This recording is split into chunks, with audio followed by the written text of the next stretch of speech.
Yo, what's up? This is Chris Lujan, another episode of Hey, Let's Talk About This Record. This time, I kind of want to talk about two records. I had talked about Redbone, and now I'm going to talk about its B-side, which is Ray-Ban Part 2. But to get to Ray-Ban Part 2, we've got to talk about Ray-Ban. Frank, over at Funk Night, every once in a while, he would send the M-Tet a song. Hey, would you be interested to doing this song? So we did Pick and Shovel on his request, Sweetheart, we did Shades of Joy. But one of the other ones he asked us to do was Ray-Ban by iMark IV. At the time, I was ignorant of them, but as soon as he shared this track with us, asking if we wanted to do it, I just dove into their stuff, and it is like the best stuff. Rum and Coke is one of my favorite songs of theirs. But he asked us to do Ray-Ban. So we took it on, very easy tune, bass and drums. I speak for myself, bass is the same from beginning to end, you know, it's just like one riff over and over again. And it's just banging, like kind of like a funk soul track. After we recorded it, it became part of our repertoire, and we would play it in our set. Joe Bear Magnet,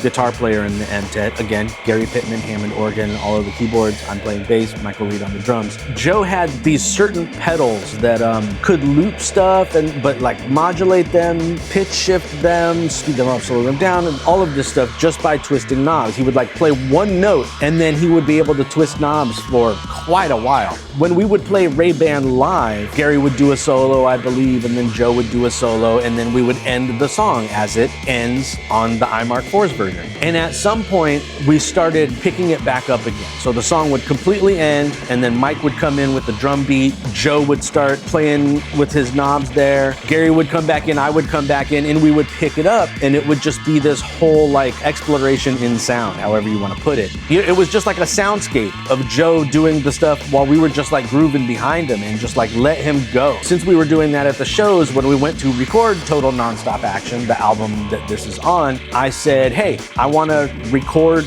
Ray-Ban again, but I just want to do the outro. Pretend that we've already played the song, which is basically this record, and then let's go into our version, which became Ray-Ban Part 2. We didn't try to rip it off and name it something else. This is like written by them. Did we say it was written by them and us? Yes, we did say that. In the studio, I just said, let's just do this part that we do after the song. So we rolled tape on it. We're recording to the Tascam 388, all live. This was when we were recording all live, all together. Joe just hit some peak with this thing, like his knobs and like all of that stuff, and we're just like grooving behind him. I remember we did one take of it. That's it. That's all we need. Just one take, done. Is this one on Spotify, on the streaming sites? Part 2 is more readily available. No, I don't know what I'm talking about anymore.